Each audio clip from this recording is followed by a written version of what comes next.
What's going on, everybody? It's your buddy, it's your pal Spaz Phoenix, the YWC reality checking. You don't see my pretty, sexy face. You know I'm not alone. Guapo, say hello.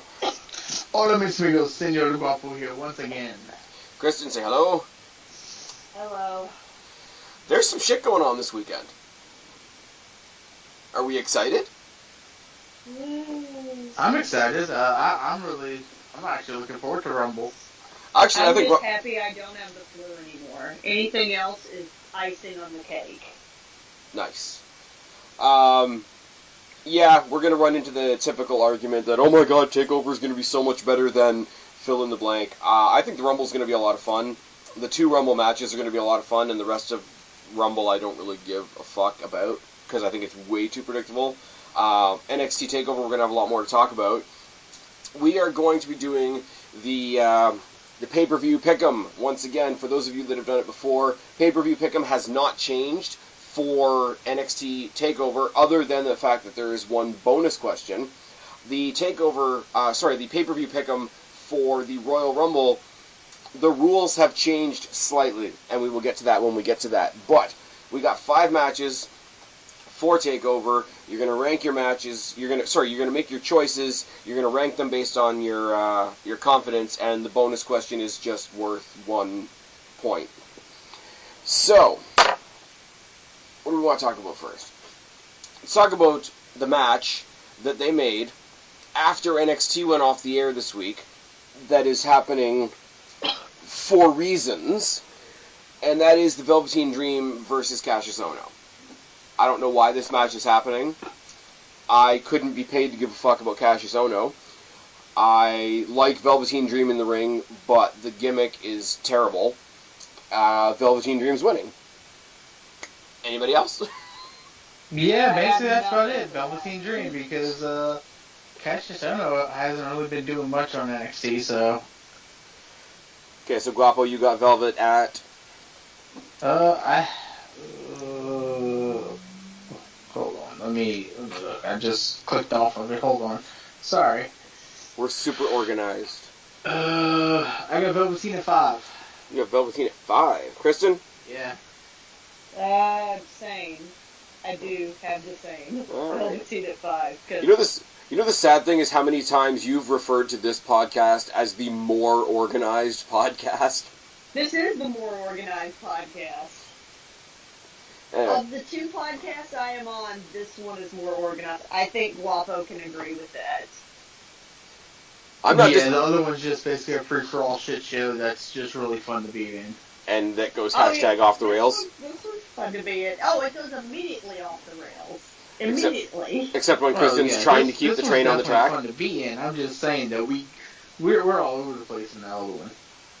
I listened to the show, and I'm saying everybody go check out their podcast over on Monoxide's channel. If you'd like to listen to a shit show. Yeah. As Kristen desperately tries to keep these guys on track, and I just kind of laugh because I'm usually listening to it at work. All right. You know what's funny about that show though is now I'm going off the rails on this show. That's fine. What's funny on that show is I try and keep everybody on track when it's the 3 of us. If it's just me and Monoxide, I don't even try. Like, we're both fucking going off the rails. There's no one at the wheel. We're just driving aimlessly until we stop talking. And it's awesome. And if it's just me and Monoxide, because Kristen's not there to contain me and him. It's you and Monoxide talking shit about Kristen. It's 20 minutes of the Woken gimmick, at least. It's 20 minutes of Woken brilliance, yeah. Possibly 30, possibly 30. Anyways, now that I've completely talked shit, everybody, if you want to hear more of Kristen and Guapo, check them out on Monoxide's podcast on his YouTube channel, which is Monoxide12344556 or some shit like that. We're also on a pretty close. We're also on a new website now, and I wish I could tell you what the name of the website is. Oh, I just saw his video too. But if you go to the newest video, the link is in the description. So yeah, there's that. Ember Moon versus Shayna Baszler. Kristen just recently asked me who Shayna Baszler was. So. Yeah, exactly. I'm guessing you don't have much to say about this one. I mean, I don't think they're taking it off Ember Moon this early. I think Ember Moon's all they have, really. That's not the true. women's division up right now. I'm not saying that the women's division is weak. I'm just saying in NXT there's always like a main person, a main wrestler who's always like kind of holding it up. It was Asuka when all the 4 horsewomen left. It was Bayley. There's always like a person that kind of like holds over until the new group like is kind of established. So I don't think Ember Moon is losing it quite yet. I hate to say it because I love Sanity as a gimmick, but I kind of wish Nikki Cross wasn't part of Sanity because I think then they could focus on her as sort of a figurehead of the women's division. I mean, they moved Ruby Riott up. I figured Ruby Riott would have stayed in NXT, and if anything, Nikki Cross would have gone up. But I'm kind of hoping that Nikki Cross sort of goes and does her own thing eventually, and that's nothing against the Sanity thing, but she's like the match, the no holds barred match that she had with Asuka before Asuka moved up to the main roster proves that if they were going to take out Asuka, she would have been another viable substitute behind Ember Moon and Kairi Sane. And Kairi Sane's apparently injured, which sucks. I don't know what the injury is, but hopefully she's back around Mania time. I've got Ember Moon at 2. Yeah, I got Moon at 2 as well. I've got Moon at 3. Alright, so we're pretty much on the same page there. Undisputed Era, Fish and O'Reilly from the Undisputed Era, aka the ROH Boys, versus AOP in their final actual, like, tag team rematch. It sort of feels like Authors of Pain these days. Is just like, okay, the tag teams are doing whatever and scrapping and feuding and barking at each other back and forth, and then every now and then you just have this moment where Paul Ellering comes out and they sort of go, hey, we're over here, we're the Authors of Pain, we're a thing too. And then they get thrown into a pay-per-view match. When there's a lot of other things that I would like to see more, like Sanity, or the Street Profits, or Heavy Machinery, or the friggin' new the jobbers with the big beards that are just coming over from ROH that kind of look like Lumberjack Jones. I don't care about... I thought they were Heavy Machinery. I'm sorry? The Lumberjack Jones that she's talking about that we're getting. Or Heavy Metal or something like that. War Machine? War Machine, yeah. Yeah, because we got War Machine, we got Gargano's wife, which was kind of a no-brainer, and we got Ricochet, who's apparently going to come and save everything. But that's what they said. But that's what they said about Leo Rush. He was an idiot. I hate to say about with Ricochet. I know we're taking a tangent here, but go for it. Ricochet is going to be amazing, but they're just going to tell him to quit doing the flippy dippy shit. Yeah. Just don't be, like, really, really stupid on Twitter your first week in the company like Leo Rush was. I'm saying Undisputed are going to win. Like, the three of them need to be established as a faction, and Cole doesn't have a championship, and he's not even fighting for a championship. These guys just picking up the titles not too long ago. I mean, I don't care about Red Dragon or RE Dragon or whatever the hell they were in ROH, but a lot of other people do. So at this point, I'm like, okay, they've already got the following. They've already got people expecting them to win as they walk in the door. Go with it. Authors of Pain had their rivalries with Sanity, with the Revival when they were there, with DIY when they were still a team. Like, they've had their NXT moments. If so many people are behind these guys from ROH, I say let them run with it for a while, especially since they're doing their own mini, like, ROH club.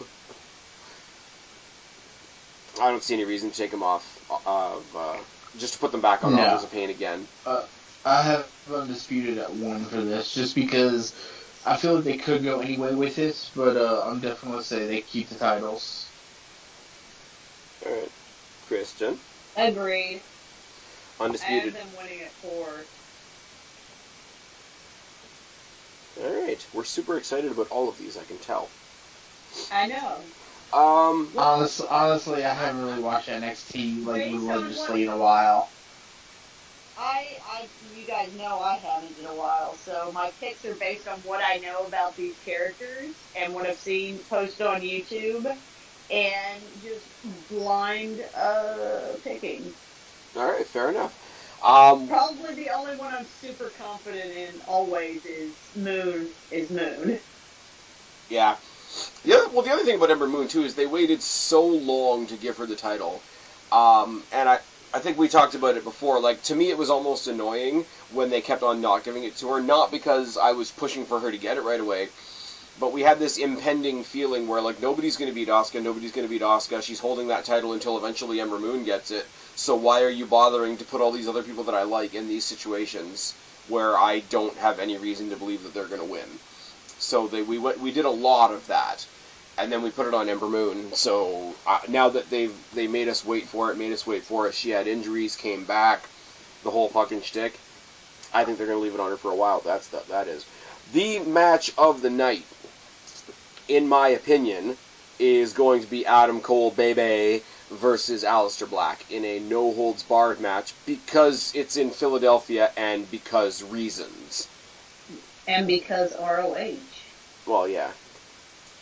No, but more so the whole, like, we're doing it in Philadelphia, ECW is in Philadelphia, William Regal comes out and cuts this big promo about, oh, we know there's an extreme history there, nudge, nudge, wink, wink, and it's like,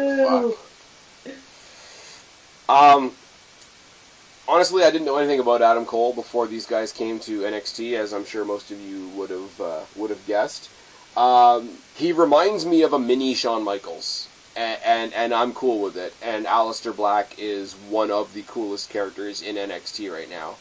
And athletic as fuck for a guy the size that he is. So, all due respect to the two guys we're going to talk about next, because I respect them too. But I do think this match steals the show, and I do think Cole wins at 4. Yeah, actually I had the exact same thing. Cole with 4. Cole at 4 with this, yeah. I have Cole at 2. I have a feeling we don't disagree on anything. I'm not on NXT. So, are we all picking Gargano to win? I have Gargano winning, but I only have it at 1. Mostly because I think he's also going to be a Royal Rumble surprise.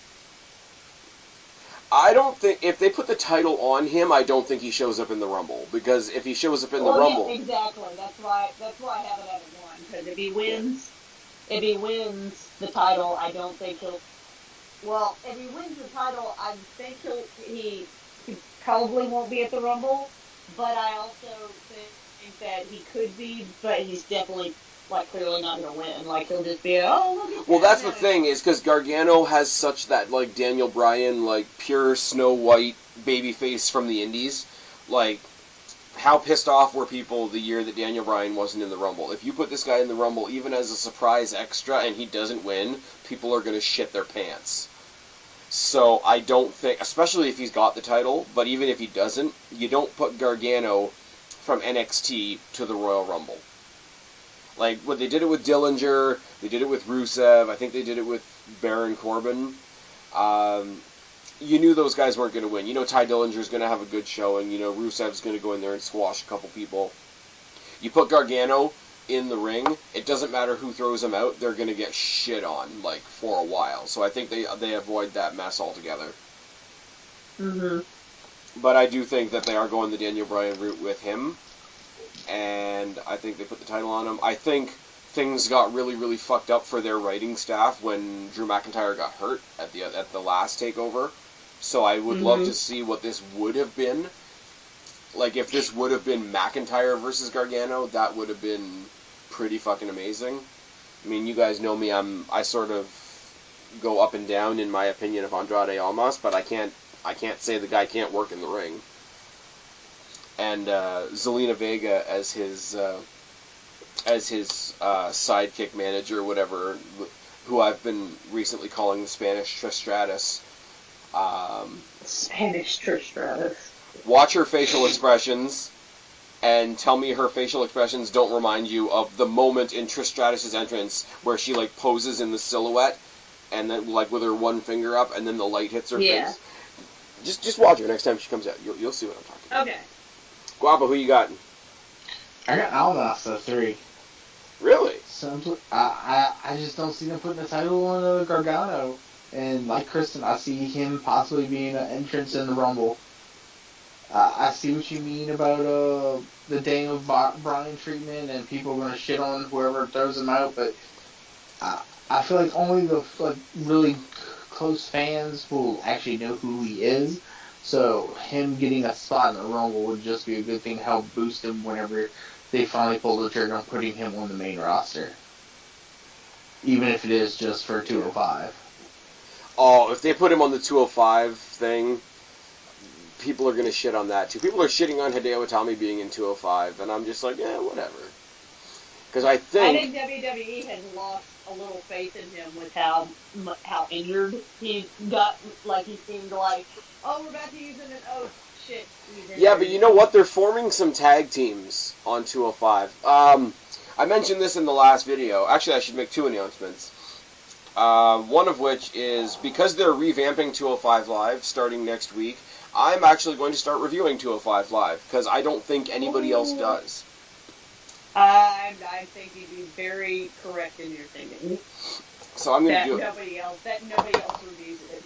I'm gonna start, because you know what? Low key, I like the show. I like it for the same reason that I like NXT, and the fact that there's more wrestling. It's on the network, so there's less advertising, there's less commercials, there's more wrestling, there's less bullshit. And it's a nice, compact little show. Like, it doesn't even usually fill the hour. So, and I like a lot of the 205 Live guys, and they've been absolutely slaughtered for ring time on Raw. But they're going to be addressing. I already said to both of you before we started this video tonight, I'm not going to talk about the Enzo Amore issue tonight. I may address that in a separate video.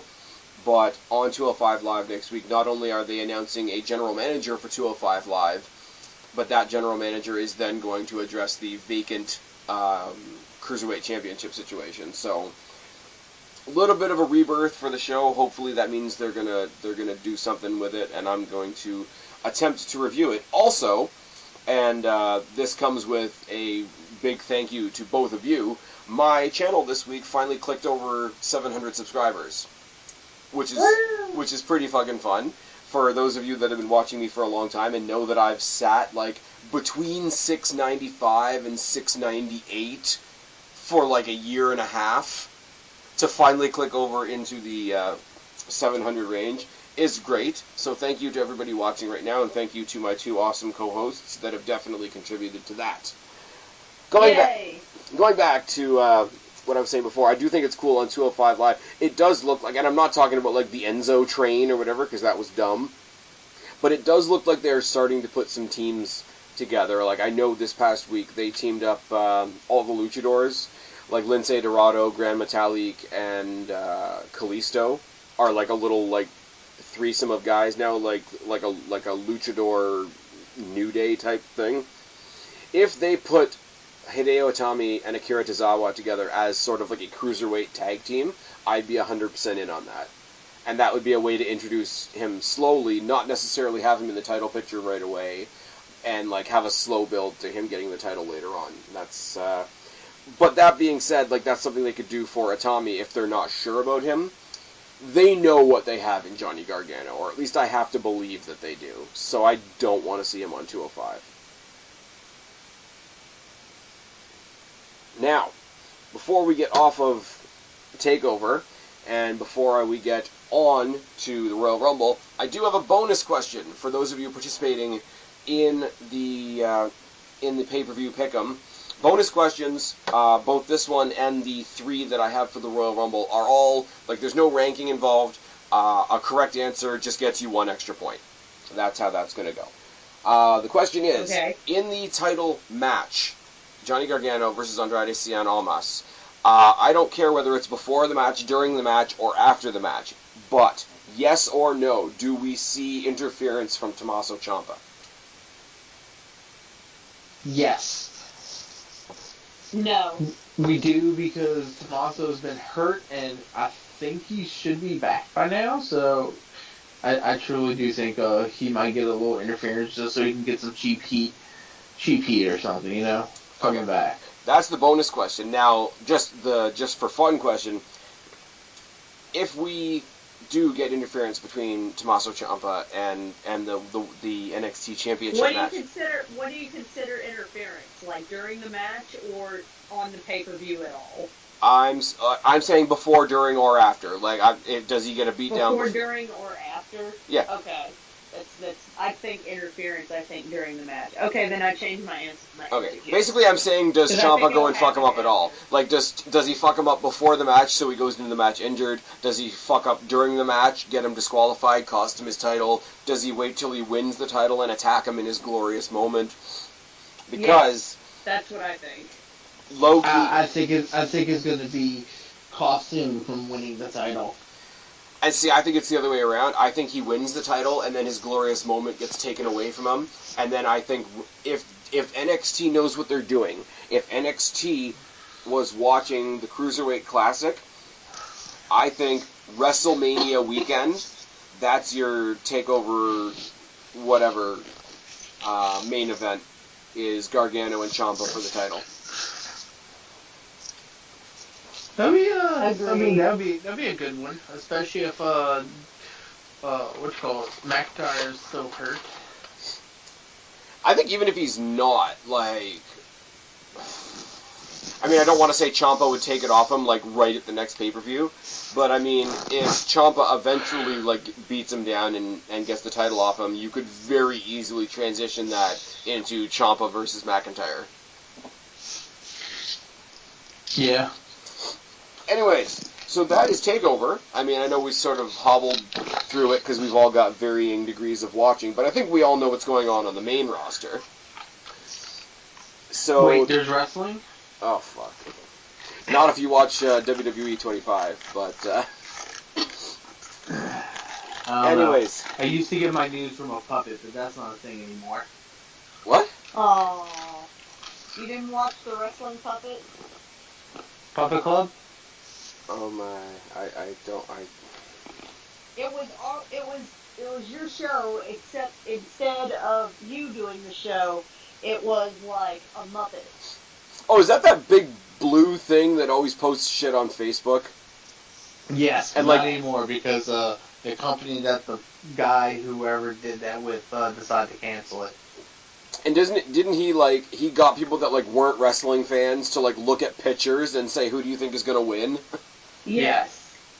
Oh. Based on what they look like, yes.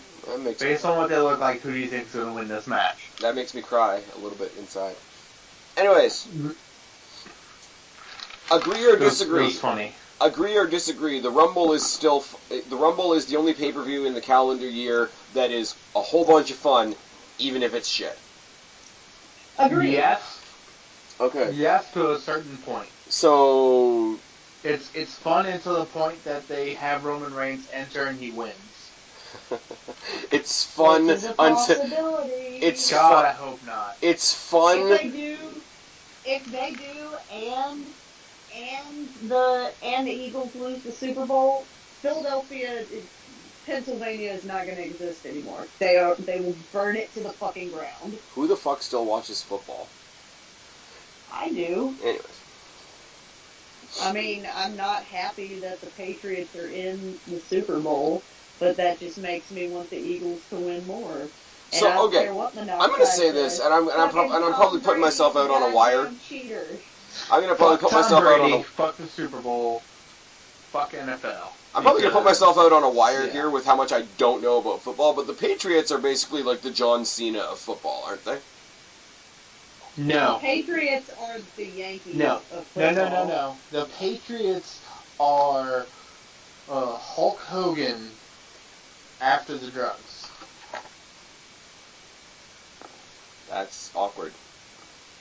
Now, let me put this. The Patriots are Hulk Hogan after the sex scandal in the video.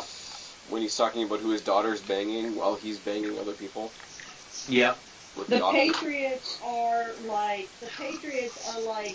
when everybody got really pissed off that Sheamus won the WWE title so early because he was Triple H's, like, weightlifting buddy. But now that same shrug is going to Finn Balor, nobody minds. Exactly. Completely different. Balor's awesome. Hey, Sheamus is awesome. Sheamus is like MVP. Vince McMahon told me to like him, so I like him. MVP. Vince McMahon told me to like him, so I like him. Exactly. Now you're getting it. Oh, God. Alright.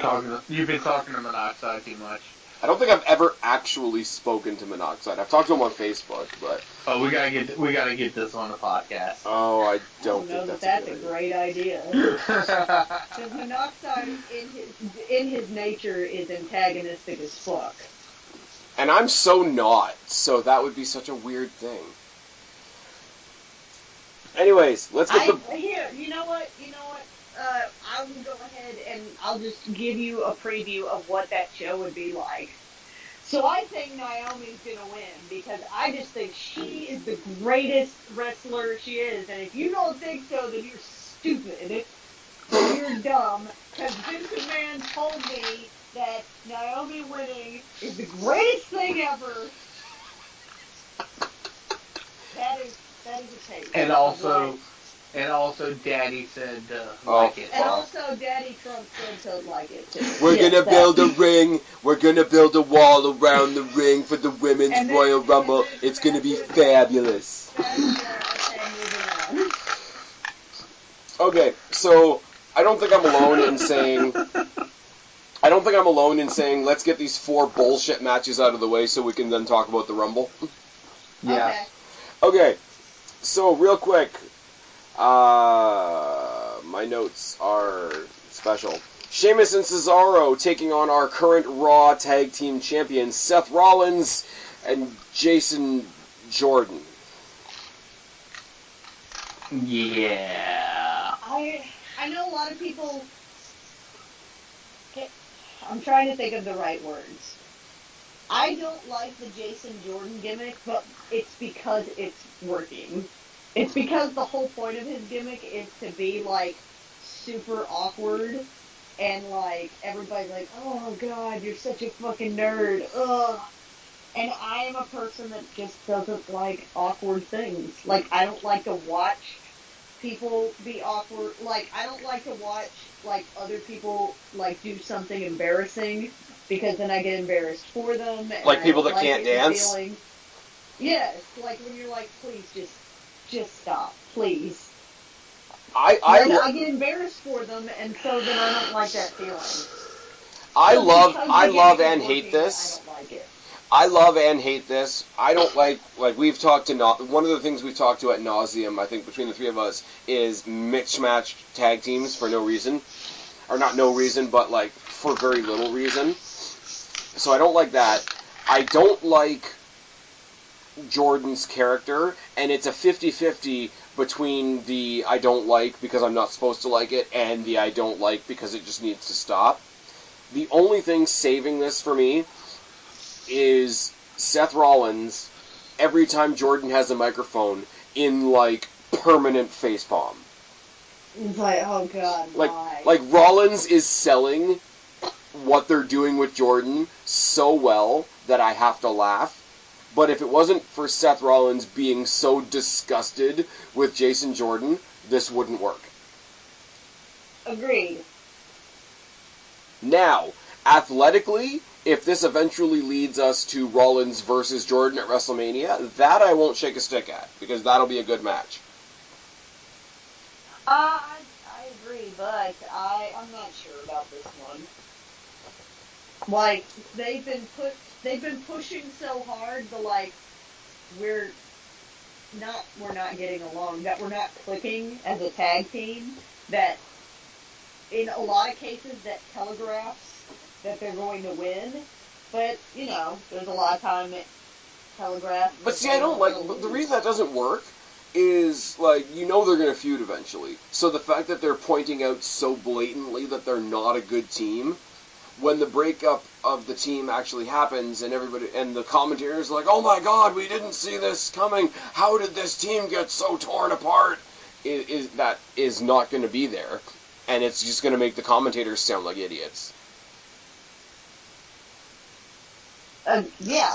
I literally cannot wait for this tag team to be over. Yeah. Simply because I'm going to love watching Seth Rollins curb stomp the fuck out of Jason Jordan. Now, I'm so glad that I like Jason. I really like Jason Jordan. Yeah. However, this gimmick that he's doing now, I hate. And see, here's the thing though, like, if we get a tag team breakup between Jordan and Rollins, who's really going to care? Nobody except for the fans who get to watch Jason Jordan get his ass beat.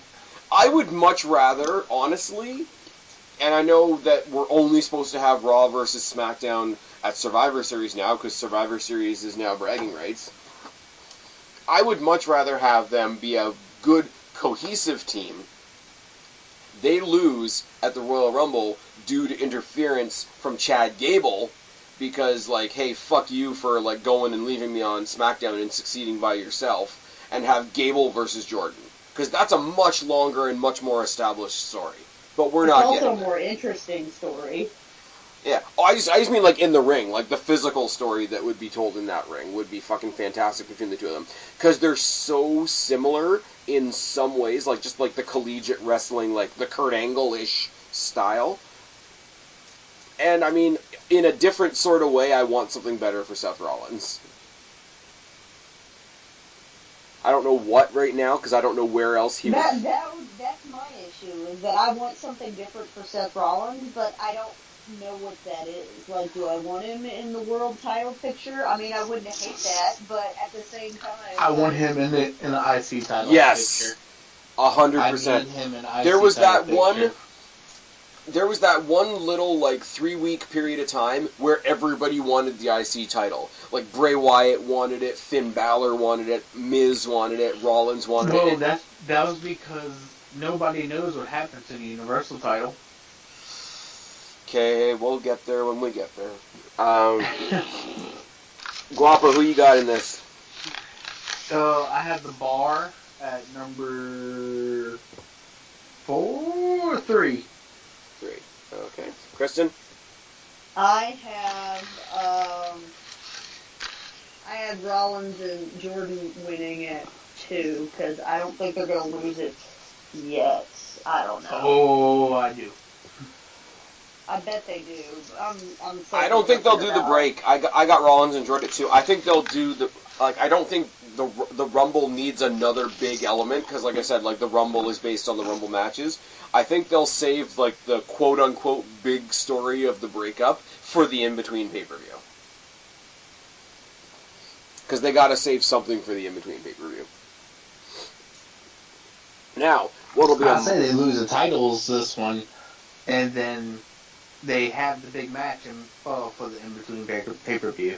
No, I think they squeeze by here. The Bar asks for one more rematch at the in-between pay-per-view. The breakup happens there, and the build from there to WrestleMania gets you Rollins versus Jordan at Mania. Because I think in That sounds WWE's... good to me. I do not want Rollins Jordan at Mania. Really? No, I don't. Okay, take the story away for a second, talking strictly about the in-ring match. Do you think that's WrestleMania worthy? Yeah, I guess it's just I don't know. I love your point. I love your point. I would love to see a one-on-one match between Rollins and The Miz for the IC title. Yes, that's what I want. That, or I want another. Or I want. Sorry, I want what they did last year or the year before, whatever, when they did the. Please don't say the ladder match. Ladder match for it.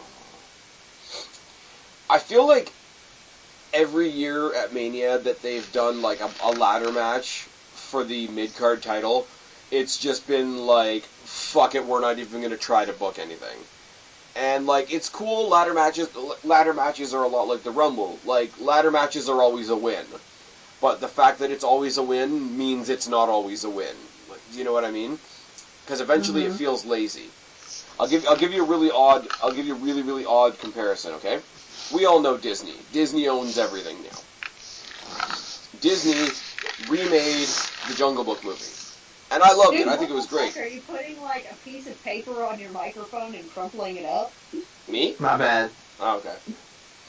Disney remade the Jungle Book into a live-action movie, which I really loved. I thought it was voice-casted great. I thought the movie was put together fantastically. Whatever. It was Dude, the animations for that movie were really good. Like, for a minute, you had to sit there and think, holy fuck, like, I sounded stupid to people when I was like, the lip animations on the CD, on the lip movements for all the animals, made me think of, like, that's how an animal would talk. If it could fucking talk.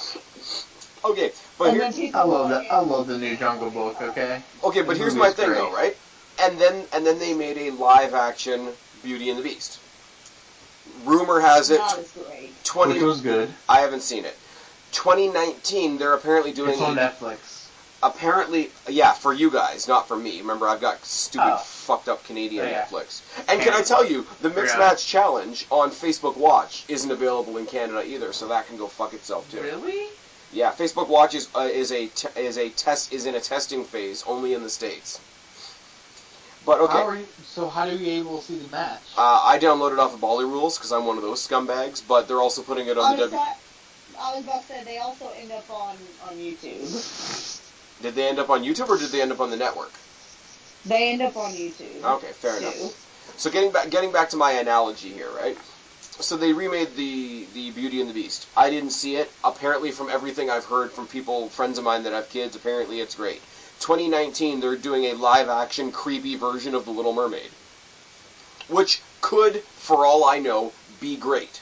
But when you see that all they've done in the past couple of years is remake this, it doesn't matter how good it is, it feels lazy. Right? That's how I feel when they do the mid-card ladder match at WrestleMania. Ladder matches are great. You're going to put some great people in there. But it reeks of, here's a bunch of people we didn't want to write anything for. And that's why I would rather see Miz versus Rollins one-on-one. I think it can be well done, but they definitely, just like a triple threat match at WrestleMania kind of feels like, well, we want to get more people in this match because, you know, we're trying to give everybody fucking something to do WrestleMania weekend. It can do that, but it can also, like, it depends on the story leading up to it. Yeah, but it's just like we went through a couple of years there where like 2 or 3 years in a row they did the same thing, and plus, like, I get them wanting to get everybody on the card, I do, but I mean, the pre-show is like 5 hours long now. WrestleMania takes a day and a half to happen. Like, you can just book a fuckload more matches. And if you want to talk about having a pile of people match just to get more people on the card, we've already sat through the Andre the Giant Memorial Battle Royal. So I don't know. Like, you can do it. I'm not saying it's bad, but I'm just saying, like, it gets lazy after a while. Anyways, so we talked the shit out of that, and we did a heck of a lot of tangents. The other tag team championship is the Usos, even though one of them is drunk, taking on Gable and Benjamin, or as our friend OKFabe would call them, Benjables. Benjables? Oh yeah, watch Connor. It's good shit. Anyways, actually, people out there right now, if you're not already watching OKFabe, go subscribe to him. He's got some good shit going on. He's got a lot of really good content leading up into the Royal Rumble, so please, if you're living under a rock and you don't know who OKFabe is, go subscribe to him and tell him I sent you. He'll love it. I got Gable and Benjamin at 1 because this is going to be a fantastic match in the sense of everything that the Usos did with the New Day.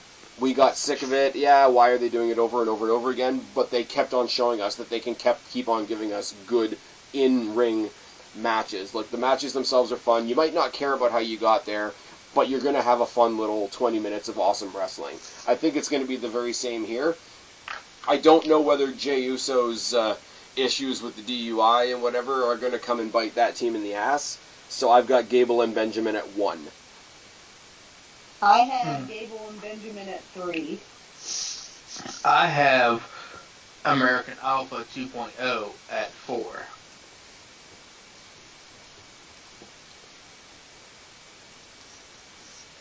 Any more thoughts on that? And then there was... No, that's it, because... okay, Kristen, what did you... I'm sorry. DUIs make you not have a title anymore. I think I have them at 3. Okay. I don't have a lot to talk about in this match, other than, it's going to be a good match. Like, it's almost like when you know it's going to be, like, good, it's almost like when you get it a lot, but it's going to be good, it's almost, like, hard to talk about.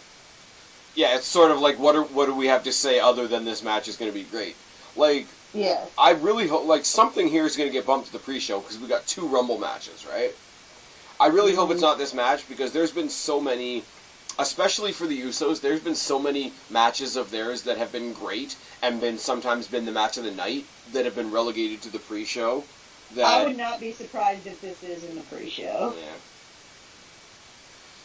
That's really sad. And Benjamin, like, doesn't age, either. Can we, like, just talk about that for a second? Like, That's true, he looks exactly the same. Oh, I mean, like, in the ring, he's still, like, popping it off. I have to believe, because we've got Kurt Angle, we've got Gable, we've got Jordan, we've got Benjamin. I have to believe that we're going to see Charlie Haas at some point. And it's just going to be, like, this big, like, faction of collegiate wrestlers led by Kurt Angle. Friggin' Jack Swagger comes back. It'll be good. No. Jack Swagger comes back. Is Jack Swagger gone? He's gone. He's doing indie bookings. Apparently, like, I haven't seen anything, but, like, just, like, word of mouth, dirt sheets, whatever. Hey, here's Jack Swagger was at this show or whatever. Apparently, he's keeping Jack Swagger's doing UFC now. Is he? Well, he's doing what's called MMA now. Like Bellator type shit? Yeah. Wow. Oh, if we're going to talk about MMA for a second, can we talk about the fact that friggin', like, 205 Live's gentleman Jack Gallagher is saying that he wants to be CM Punk's next UFC opponent? Oh, God, no. No. Why? Can we just not? Because he has like a 5-0, like... I mean, Jack Gallagher did MMA for a little bit. Yeah, apparently his record is like 5-0, so he's all like online bragging about how he has a better UFC record than CM Punk, and he wants to fight him. Who cares? I mean, he did train for way longer than CM Punk did, so... Yeah, and CM Punk's been in like UFC for a hot second. Doesn't gentleman Jack Gallagher know that that was cool to dump on Punk like a year ago? It's not cool anymore. Several years ago. Exactly. Okay. Like it's like you're not edgy anymore from dumping on CM Punk.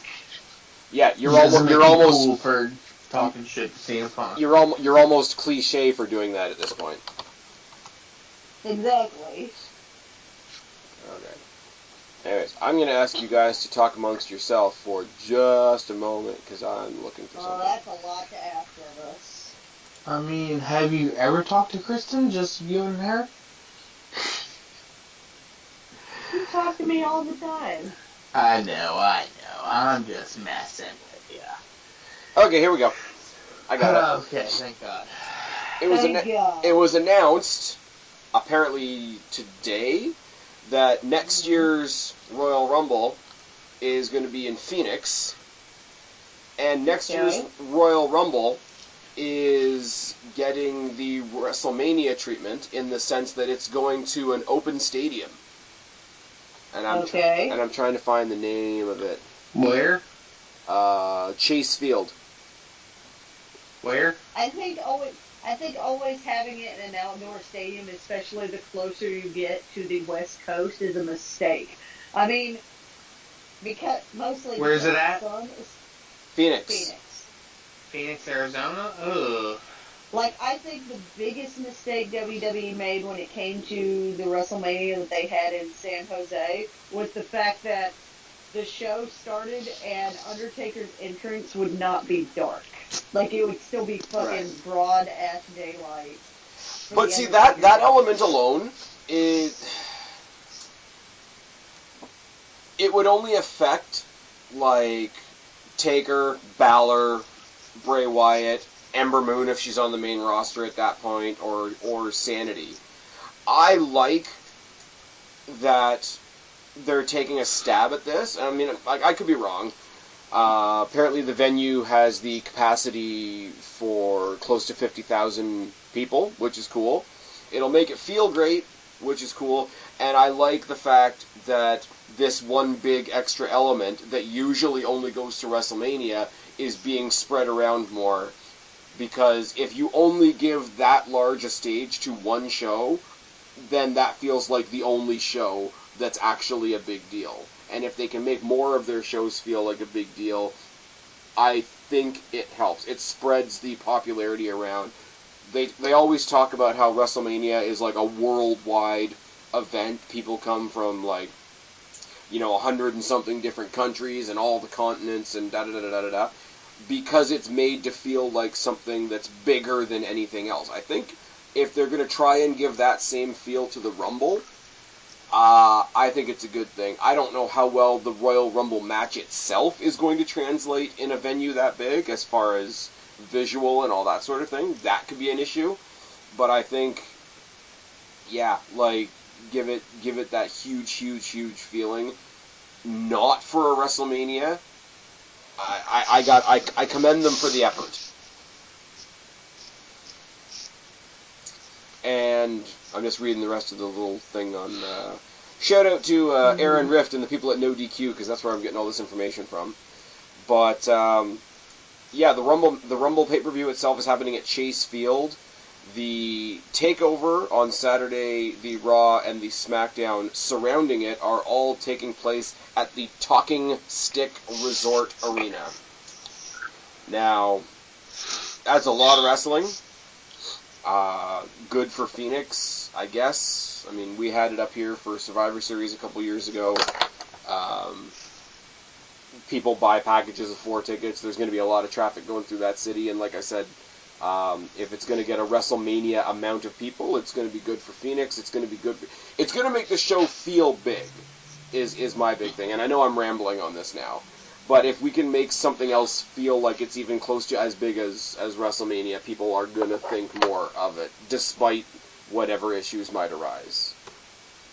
And that's all I got on that. The other piece of information that we're going to talk about later on, I'm pretty sure is going to have a much more negative response. So stay tuned for that. Woo! Can't wait. Okay, let's talk about the 2 bullshit world title matches that we have. Yeah, pretty much. SmackDown Live. The best/worst thing on that show is the Love 5 angle between AJ Styles, Sami Zayn, Kevin Owens, Shane McMahon, and Daniel Bryan. Agreed?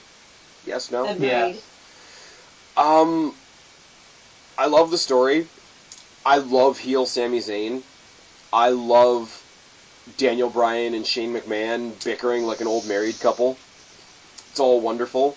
I love the fact that the more they try to make Daniel Bryan subtle heel, it just makes Shane McMahon look like more of a heel. And that makes me smile. Doesn't change the fact that a handicap match for a world title is fucking stupid. Doesn't change the fact that the potential for co-WWE champions is fucking stupid. I was gonna ask that. Are they gonna be co-champions, or it's whichever one hits him? Nope. If the team of Cammy, which is also getting a bit old, Cammy. if the team of Cammy wins the match, then the team of Cammy are co-WWE champions. No, it's not like they hadn't done something like that before. Okay, but that was with a mid-card title, and... No, I was referring to the women's title, or Divas title at the time. Yeah. You mean the Lay Cool that literally broke the belt in half? Exactly. That was stupid too. Okay, but that whole story was stupid. I will say, like, the one that was kind of okay was Jericho and Chyna, because they were doing the whole, like, I mean, WWE, everything WWE does now is like, oh my god, it's the first time we've ever let the women do this or this, but, like, back in the day, it was kind of cool to see a woman hold one of the guys' titles. I mean, between that and between Jacqueline temporarily being the Cruiserweight champion at one point, those were few and far between back then, but I think the stupidness of it was saved by Jericho being awesome, Chyna being awesome, and it kind of being cool that you had a woman co-holding this man's title. Like, there were enough interesting elements to make it cool. This is just, like, a handicap match, and you're led to believe that Cammy, as a team, would have to go to WrestleMania and defend the title against one person if they win, which we know isn't going to happen. So... No. In my second strongest prediction of the night, I've got AJ Styles winning this at 5. I have AJ Styles also winning at 5. Here we go. I have AJ winning at 6. Okay. We only disagree on one match so far. Like, over 2 days of pay-per-view, we only disagree on one match so far. I'm just looking over my... Oh, actually, no, that's not true. Because Guapo thinks Almas is going to defend his title. Alright. Yeah. Okay. Now, Guapo, I'm going to put this to you. Because I know you're Okay. I know you're going to have the answer I'm looking for. Yes. Lesnar versus Strowman versus Kane. Mm-hmm. Why? Well, because there's people sleeping already in my house, I can't exactly give you my pick. But I'll tone it down a little. If that's really your pick, then you're delusional. Yeah. Only for the pure reason that Lesnar does not have to defend. No. Like, when Paul Heyman came out and essentially was like, you've taken all the mystery out of this match because there's no way Brock Lesnar is going to win, I was like, I agree. You just fucking said it on live TV. I didn't think they would allow you to say shit like that. But they did. It's Like, I really this hope it's match- Braun. I want Braun. Damn it, I This want him to match- win. So is Strowman your This pick? match, Strowman's my pick. At what?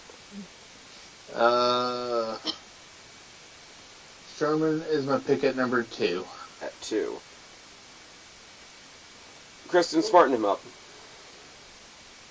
like, well, I mean, I already started, and, like, this match screams of, fuck, it's the Rumble, and we definitely need a WWE, we definitely need a Universal title match, but we're not taking it off of Lesnar till Mania. That's what screams to me. It screams like hangover match, like make Brock look strong match. It screams, Kane's not going to be around that much longer, so we'll put him in a fucking title match. And I mean, not that Kane being in a title match is all that, like, I'm not saying it's not deserved. He's fucking Kane. He's been there forever. Yeah, but here's the thing, and I do agree with you. I do agree with you, but at this point, they have to realize nobody cares about Kane. Well, yeah, I've always said that Kane is the character that, like, The Undertaker, like, so many people want to write a story for The Undertaker, but he's the fucking Undertaker, so he gets some sort of creative whatever control of the character. And so, you know, Undertaker is given this idea for a story, and he's like, I'm not fucking doing that. And so they just, like, make Kane do it. Okay, there's so many reasons that I say people don't give a shit about Kane anymore, but the number one reason goes right back to his debut. His entire identity is that he's somebody else's little brother. This is why Christian fails. This is why, if he wasn't broken, Matt Hardy would fail. Like, if your entire existence depends on somebody else and that other person isn't there, it's just like, okay, this is the guy that's filling in because we don't have Undertaker anymore.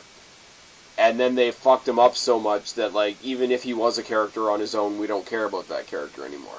I don't think that is necessarily true, but, you know, I feel like they're giving him his spot because you're like, he's Kane, he puts in the fucking work and everything, and not that he's bad, but I do find it funny that since Braun Strowman is the monster among men, that Kane has to be, like, relegated to being the big red machine instead of the big red monster. Yeah. Oh, if I heard, okay, and you guys know me, I fucking love Paul Heyman. Heyman's the best guy they got on the mic there. But if I hear the monster versus the machine versus the beast, like, it doesn't sound like a Heyman promo. It sounds like Vince McMahon talking through Paul Heyman.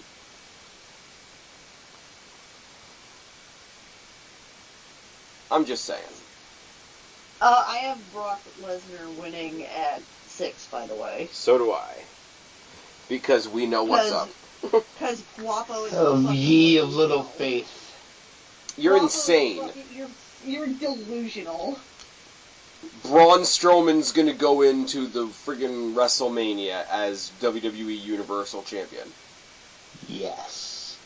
See, now, if this was happening at WrestleMania, and Kane wasn't involved, I could say there's a slim chance of Strowman walking out. Because they want to... Brock Lesnar losing that title is going to happen at WrestleMania. Regardless of who it is. And we all think we know who it's going to be. But regardless of who it is... Not. But, Lesnar has held that title for so long now that anybody... Even... Dude, I've been bitching about it for months. Oh, I know, and you're not wrong. Years. WWE knows. Like, WWE has to know that they've had it on him for so long that anybody would get cheered taking it off him. Even Roman Reigns. I don't know that that's true. No. I don't know, man. Friggin' people want the title back on the show. Like, if you asked a lot of people there... Okay. Anyone but you, Roman. Anyone but you.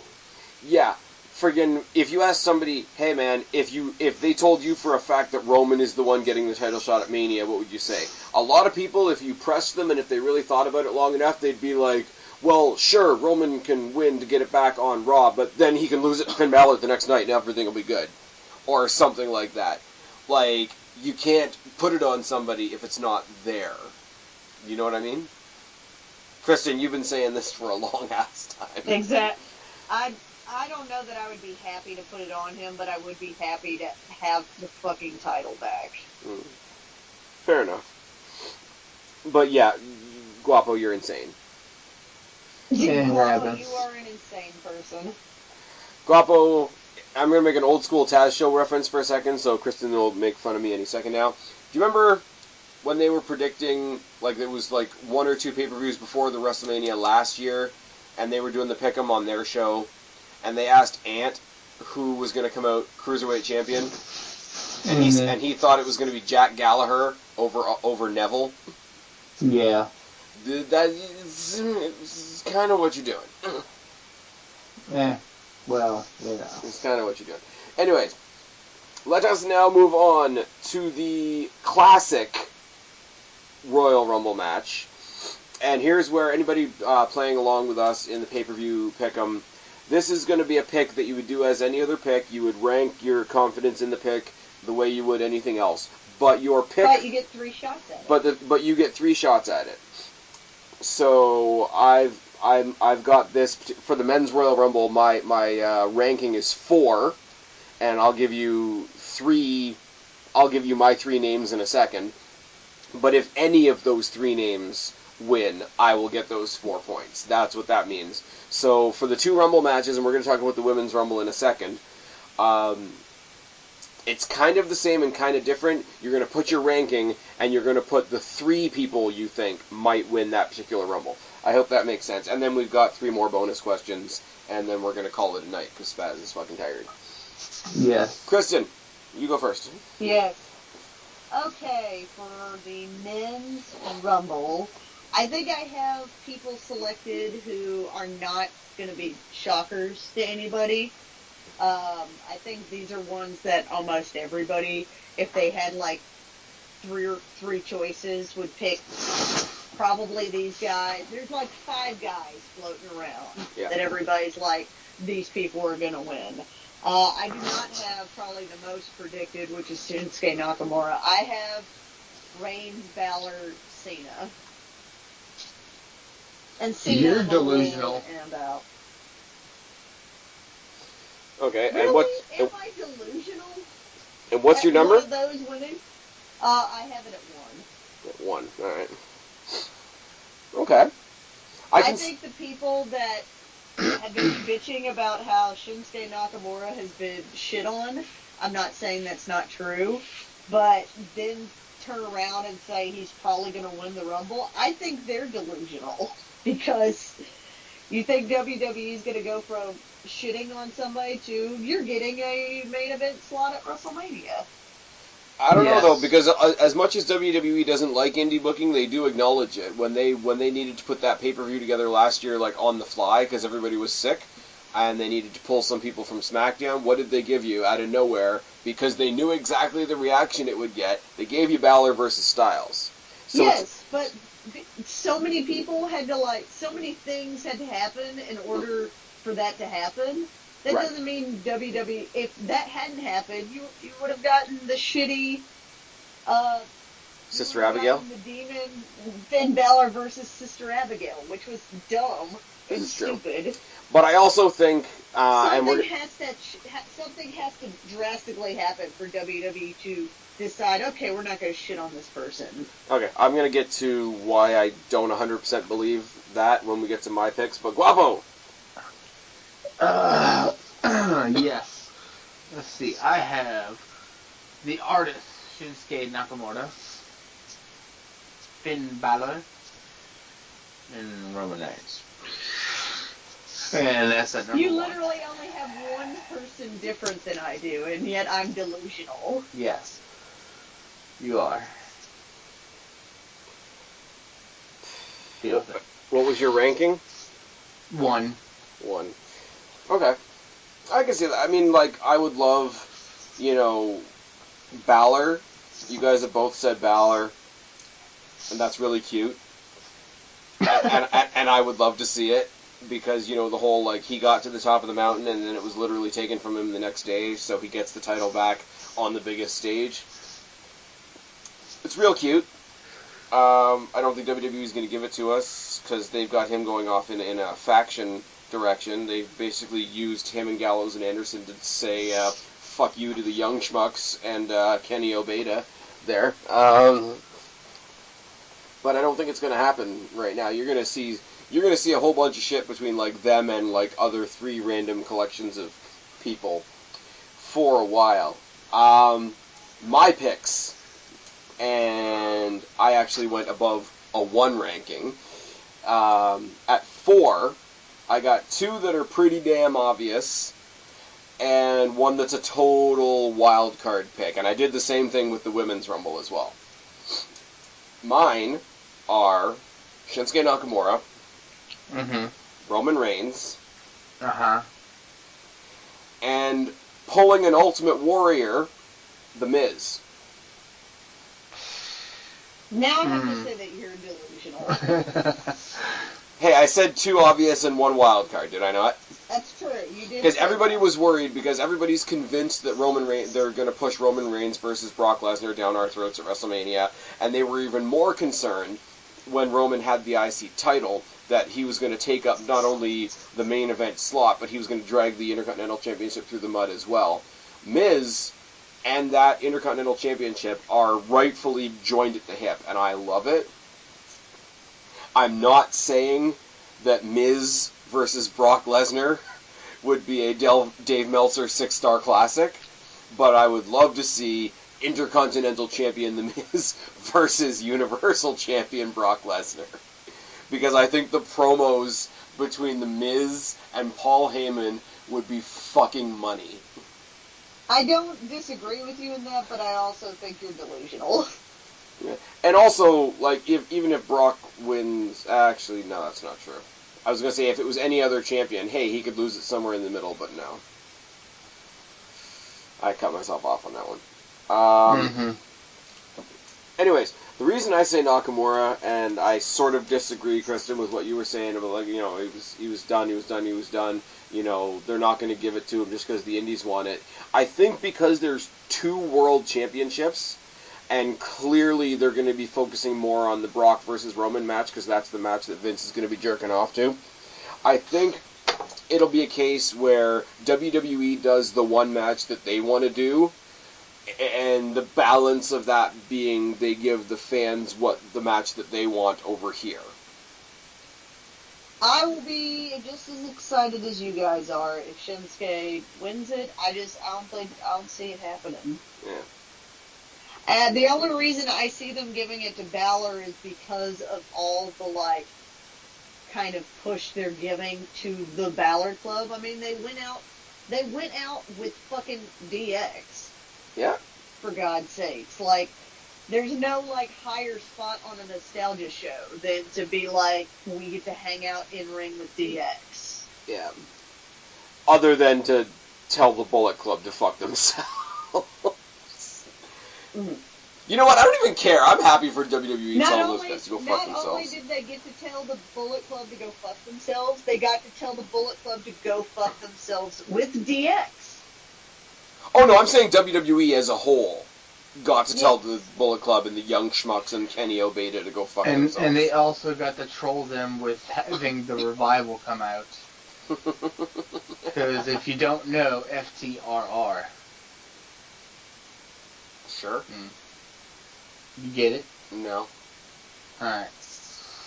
Well, the Bucks and them, they have their own YouTube channel, right? Called Being the Elite.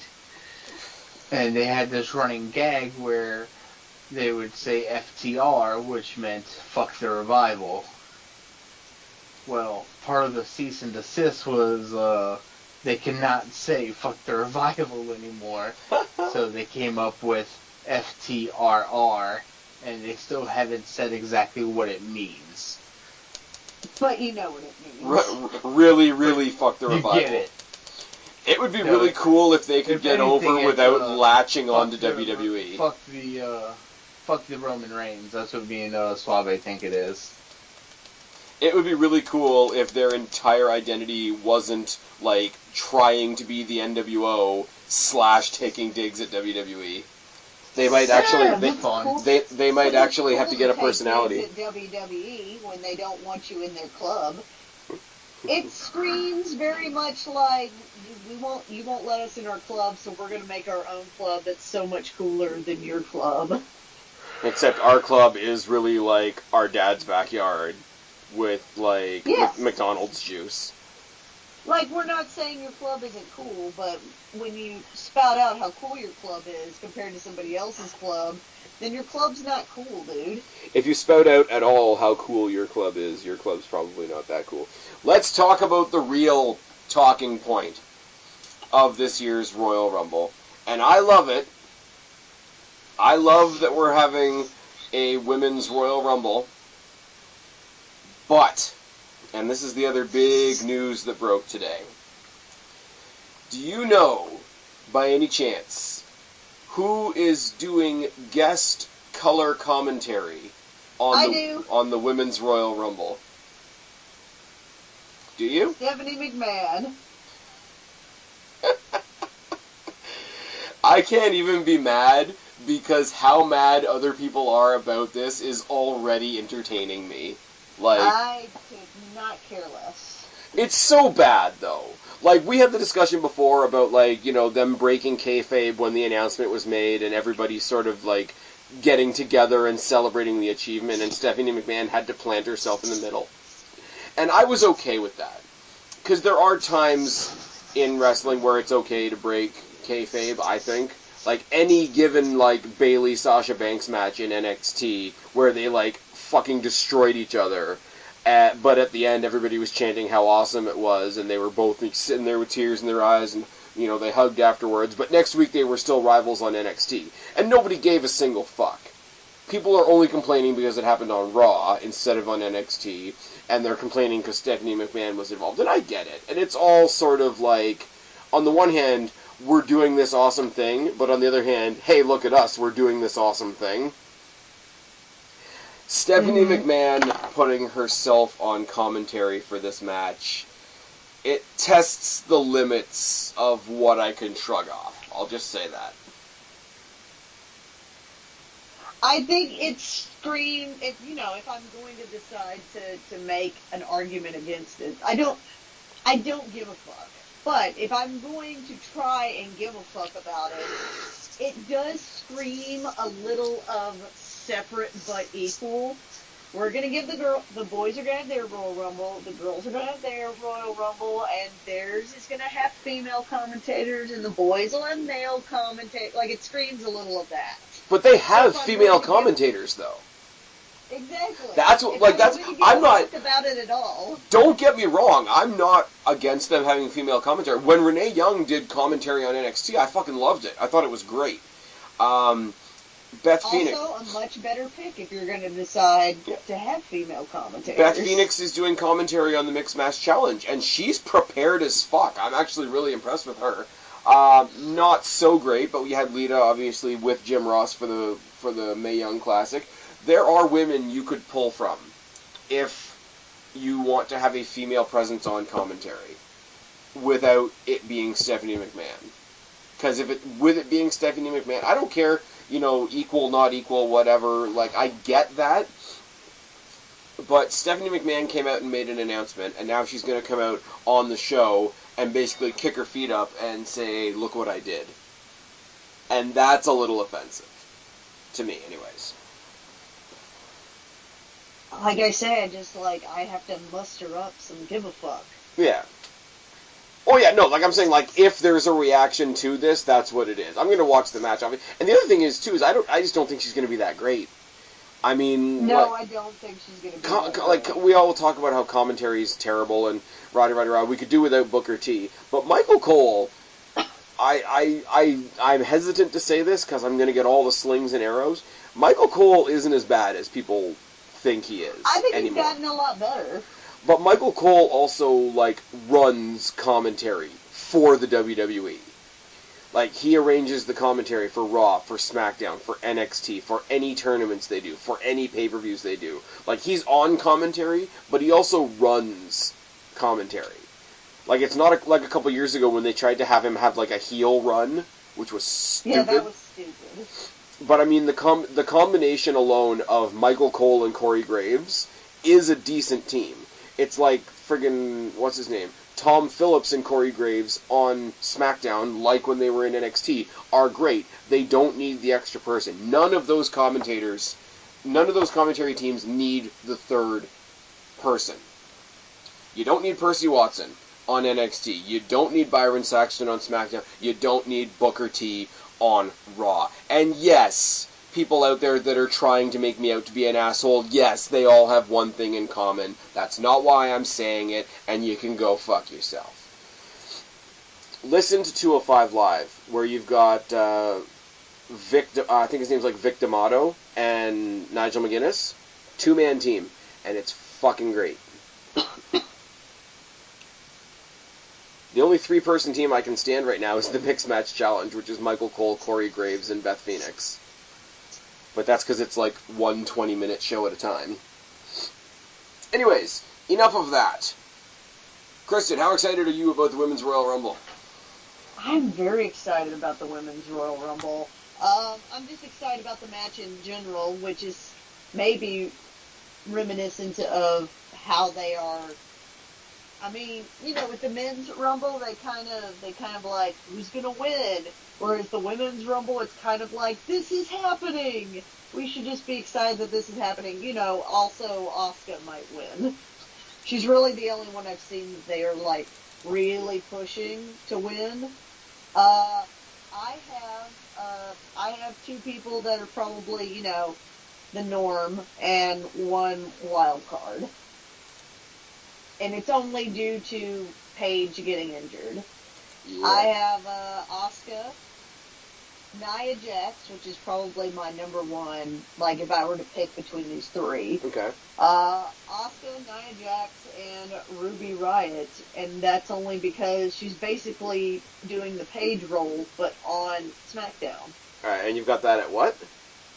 I have it at 4, that one of those 3 people will win. Interesting. The only thing I can say about Nia Jax is I hope they don't book her like the Big Show. Like, I know on the other podcast How are they going to get her over the top rope? Like that bullshit? Yeah, and I mean, you mentioned it on Monoxide's podcast, and it's a conversation you and I have a lot. Like, they do have a bad habit of booking Nia Jax like a fat chick, which is really, really not cool. So They've been doing really good about that lately. But she's been on, like, super limited.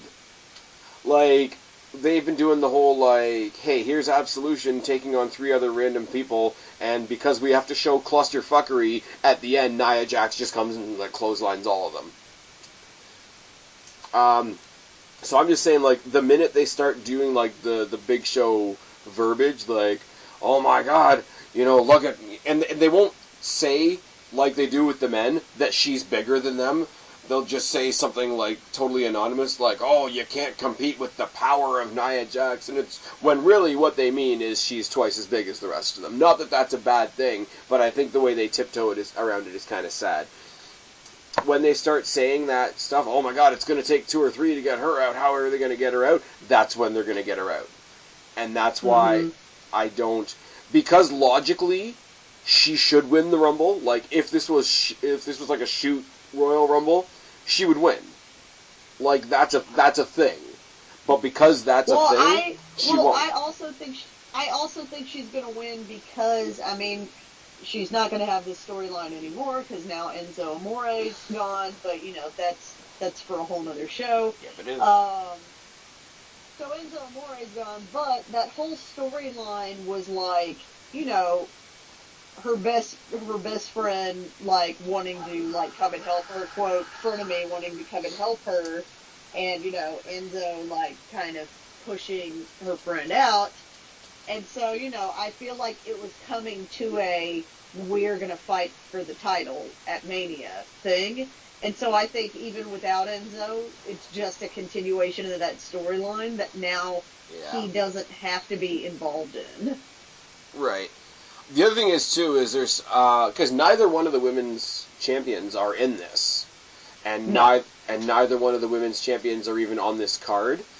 I can see Alexa Bliss interfering in the Royal Rumble, trying to make sure Nia Jax and Asuka do not win, because those have got to be her 2 biggest threats, right? Yes. I'm going on the assumption that, like, whoever wins, it's their brand's champion. I don't know whether they're going to do a crossover, like, use the Rumble to cross over like they used to. But, I mean, like... I miss that about the Rumble. Yeah. Yeah, but at this point we know we're getting some changes, like, right after WrestleMania, and that makes more sense than changing shit up right before WrestleMania. So I'm kind of okay with it.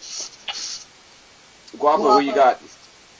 I have Asuka, Natalya, and Ronda Rousey.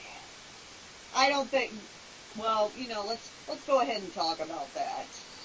Okay. Guapo, what's your ranking? 5. Would you rank it? Okay. I will legitimately tell you that I'm pretty sure Ronda Rousey's going to be. I think everybody's been talking about if she's going to be an entry in the Rumble. Mm-hmm. And I will be, you know, I'll be thrilled about that. I will legitimately be pissed off if Ronda Rousey wins the first ever Royal Rumble. To me, I'll be slightly a little salty about it too, but you know. I will be pissed off because it'll feel very much like a celebrity coming in and winning. Like, it'd be like fucking... For me, it'd be on the same... Like James Ellsworth? Yes. It'd be like if fucking Santina Marella came back and won the goddamn... Like, it would piss me off to no end. Because I don't think she's fucking... This is the first Women's Royal Rumble. After this, if she, like, came in next year in a second Women's Royal Rumble and won... I would not be as mad. But this is one that people are going to remember who won this match. And so I will be legitimately pissed if they give it to Ronda Rousey, who hasn't been a day in the company as of right now, over all of these women who have been working their ass off trying to make the women's division, the product of women's wrestling, the great thing it is right now. I think a lot of people are pissed off about the Ronda Rousey thing already because they assume she's going to be a part-timer. Like, they assume she's going to work like some Brock Lesnar schedule, which I don't think is going to happen. If she were to win... she's going to work a Brock Lesnar schedule. I think she's going to, if she's going to do it, she's going to fucking do this. But for her to come in and be handed the very first Royal Rumble win after not being in the company at all, and snubbing all these women that are putting their hard work and have made it this far, to give it to a celebrity just to be like, that hasn't worked a day yet, is a slap in the face to me. I don't care if she's in it. I would be thrilled if she's in it. If they give it to her next year, whatever. If they give it to her, and then, like, starting the very next night, she's fighting, like, every Monday Night Raw, she's doing the grind, she's doing the house shows, she's doing all the work that the rest of them do. It's kind of backwards, but the more she shows that she's down on, I don't want to say down, but, like, on the same level, putting in the exact same amount of work as the other people that are there, it will make me more and more okay with it over time as we get to WrestleMania. But I do agree with you, like, on the night, if she wins, I'm not going to like it, but she can redeem that opinion from me as we go along, if they decide to go that way. I can't attest for how I would feel, but I just right now on my gut, I would still be super pissed about it. It would take me a lot longer to kind of come to terms with it and be like, well, she has worked her ass off, blah, blah, blah. I think it would take me longer than it might take you. Fair enough. And I don't know that that's necessarily a good thing on my part. Like, I'd be super fucking salty about it. Okay. Because I would love to have it where, right now, I will say Ember Moon cut a promo on Shayna Baszler this week, and a lot of the tone of her promo was like, you know, you did a bunch of stuff over there, but now you're in our locker room, you're in our division, da-da-da-da, like, really putting her out there like an outsider, like a bully type thing. I would love to have, if they did that, if that was the case, I would love it where she gets in relatively early and, you know, kills herself in the Rumble. Like, bring her in at, like, 1 or 2 or 3, and make her, if she's going to win it, make her marathon the whole fucking thing. Don't do a Roman Reigns where, like, she leaves. Where she comes in at, like, 29 or 30. No, don't do the Roman Reigns where she comes in early and then leaves for half the night. Oh, I was going to say she comes in at, like, fucking 29 But or if 30. she goes in there and legitimately, like, marathons her ass through the Rumble, and then they go through a storyline where it's like, hey, everybody's pissed at her because she's this outsider that only won and only had a chance because she was, you know, treated specially or differently because of her celebrity, and then she just, like, goes, like, one after the other and defends that, like, if you want to call it, like, your Rumble contendership or whatever. Like, she goes into the next night on Raw, and, you know, Sasha Banks is trying to cut her off for, like, not really earning it. And she puts that on the line against Sasha Banks and defends it. And then she puts it up against Bayley and defends it. And has, like, I don't want to say... No, I don't know that I could even get on board with that. No? Like, okay. Because to me, that wouldn't be, in my eyes, that wouldn't be her earning it. To me, it would be WWE, like, we're going to show you guys that she has earned. We are going to, like, put together a thing to make it look like she's earned it, but really we're just lining up stars for her to take down. I would be super... So she'd be treated like Asuka. But, Asuka has wrestled for forever, and she worked her way through NXT, and then she worked her way, and now she's on the main roster, and they didn't just hand her the fucking title right now. Right, but think about, like, okay, think about how many people that are watching Raw right now that are casuals, that don't watch NXT, and definitely don't know what the fuck's going on in Japan. And we know... But still, she came on, and she's, like, undefeated right now, but... It's different if you're undefeated after you've been given, like, a big title. I mean, I'm in this instant, I'm calling winning the Royal Rumble, like, a title. It's not, like, a physical belt or anything. But it's different when they give you, like, that, and then you get the gallery. As opposed to you having the gallery and then winning the title. To me, maybe it's not different to you, but to me, it's different. And... You guys might watch me have a fucking Twitter meltdown if Ronda Rousey fucking wins. Nice. And I am acknowledging that, Spaz is at least, like, being, like, yeah, it's gonna piss me off, but there's a way that she could, like, win me back. I'm being like, no, fuck you. Fuck everything you stand for. Like, it will be hard, very difficult to win me back. Very. All right. So, everybody, that's what Kristen thinks of Ronda Rousey.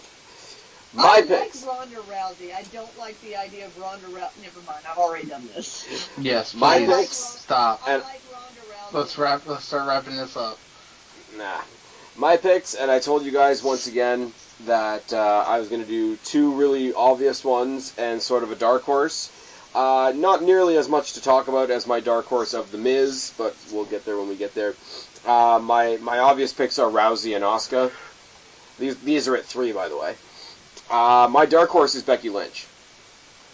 That's another one people are talking about. My dark horse is Becky Lynch, on the condition that they do let her use it to come to Raw, because I want to see Becky Lynch take on either Alexa Bliss or Asuka or whoever's the champion at the time. I'm saying Becky Lynch only if that's a possibility, because then you can still establish somebody else for Charlotte on SmackDown, because I don't think... They're not going to make Becky Lynch heel, and I don't think they're going to make Charlotte heel, so I don't want to see face versus face. That's weird. I do think that both of the women's champions are going to get involved in some way in this match. Like, it might even be a case of Alexa Bliss goes in there and tries to fuck shit up, and Charlotte comes out and stops her. But I could see that. After the little, like, morality speech she gave her on Raw 25, because, SmackDown guys are celebrating Raw. Anyways, here are your last 3 bonus questions. Number 1, in the Women's Royal Rumble, who is one woman from NXT that you think you're going to see in the Women's Royal Rumble? Peyton Royce. Okay.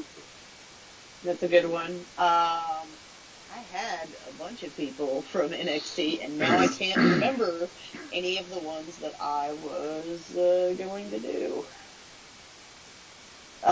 What's yours, Spaz? Mine? Mine's Aaliyah. Yeah. Because she's not in the title picture, she's not in any particular storyline right now, so she can go and, like, poke her head up for the Rumble and come back, and it doesn't really disturb anything. Like, she's not involved in a particular story with anybody, and she's not going to be part of TakeOver, so she's not going to be fresh in anybody's mind.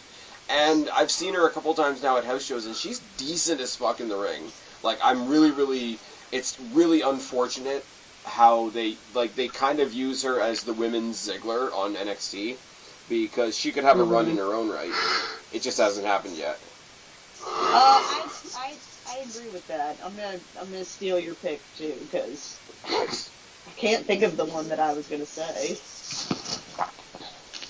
I don't have it written down either. I would say Nikki Cross if she wasn't part of Sanity. Like, if she was off, I think I said it earlier, if she was off sort of more in her own direction, I would definitely say Nikki Cross, but... Anyways. Next question is the same question, but in the Guys' Rumble. I have Gargano. But that's only if he doesn't win the title. I think you're insane. Guapo. I have one of your favorite people, Spaz. It's a man by the name of, No, wait. Jesus Christ. No, wait. I can see that too. No, I'm giving up on the Rumble. I'm giving up on the Rumble if that happens.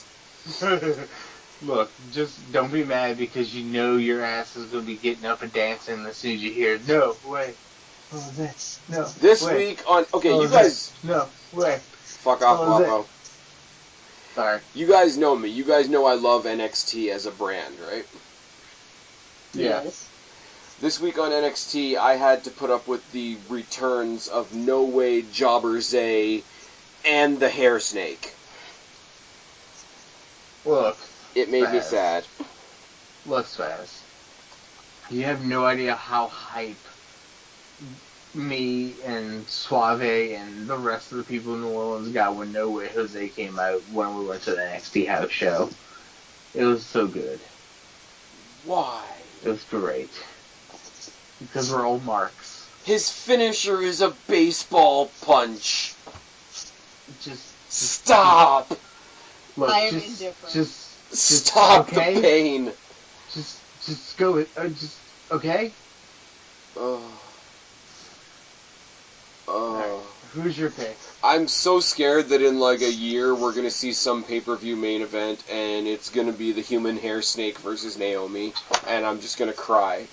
Like, I'm going to start drinking beer and I'm going to cry. It's gonna be bad. Anyways, last one. Very simple. Yes or no question. WWE likes doing all these firsts. So, yes or no, will the Women's Royal Rumble be the main event of the pay-per-view? No. Okay. You all gonna be sad when I'm right. I don't think so because I think they, do things one thing at a time. Look, Like they don't pile. also- they want to stretch out their firsts. Also, let's just put it like this. If they do what we all really think that they're going to do and we're hoping they don't, not one person's going to want to watch the rest of it if they pull that trigger. Yeah, but see, here's the thing. WWE in the past little while has gotten a lot of I don't know what you want to say, criticism or suggestion or whatever the case may be. But the whole, like, if you're going to do something shitty, don't make it the last thing people see. So if the winners, for example, if the winners of the two Royal Rumbles are going to be Roman Reigns and Asuka, maybe they want to leave on the high note because they know a lot of people like Asuka versus the shitty choice of Roman Reigns in the Men's Rumble. Yeah, Or- nobody's going to... They're going to pull an Alex and leave. Or, they do the shitty thing where they have fucking Ronda Rousey win the Women's Royal Rumble, so they end with the men's and have Shinsuke Nakamura win. Exactly, but it wouldn't be shitty if Ronda won, though. Okay. No, Yes, no. it Here, would. here it It is. would absolutely be shitty. Alright, let's not get back on this tangent. Here it is. It's going to be real, real good. Last I will get back on my soapbox. last We don't two, need that. last I need two, to go to bed. last two in the Men's Rumble. John Cena and Roman Reigns. No, fuck it. Turning it off. Last two, last two in the Women's Rumble. Dana Brooke and Lana. I'm okay with it. I'm more okay with that than the other one. I'm just saying Dana Brooke could get it, but that's another story for another day. Anyways, any final thoughts before we shut the fuck up and go away? I have no final thoughts. No I'm final. ready to shut the fuck up and go away. Guapo, tell people where to find you, buddy. Guapo_504 on Twitter. And at the Black Hat Feline channel on YouTube whenever we decide to do that. Or on the Monoxide channel. Kristen, tell them about it. You can find me on Twitter, Black Cat Feline. You can find me on Instagram, Black Hat Feline. And there was something else I was going to say, but I can't think of Monoxide, it. Black Hat Feline, Yes. YouTube. Yeah, pretty much. Monoxide in the You doobly-doo. can see you'll be able to see Kristen and Nikki Bella merch very soon. Yes. It's gonna be great. It's gonna be wonderful. It's gonna be Coming. wonderful. Yeah. Sorry, I had no more energy. That's how tired Guapo is. He won't even commit to the woke gimmick. He's so tired that he's given up. Guapo has been rendered obsolete. Jesus Christ. I'm so glad I have Monday off. I'm about to fade away and classify myself as obsolete. Guapo, is we're about going. to be deleted. Guapo, you're about to be sent out into the waters in the dilapidated boat. Anyways. Yes. I've been Spaz, she's been Kristen, he's been Guapo, we are your YWC reality check. Subscribe up there, talk down there, start a conversation, keep all these conversations going. Don't be a stranger, I'll talk to each and every last one of you later. But for right now, me and this guy and this girl are tagging out. Bye, guys. Adios, amigos.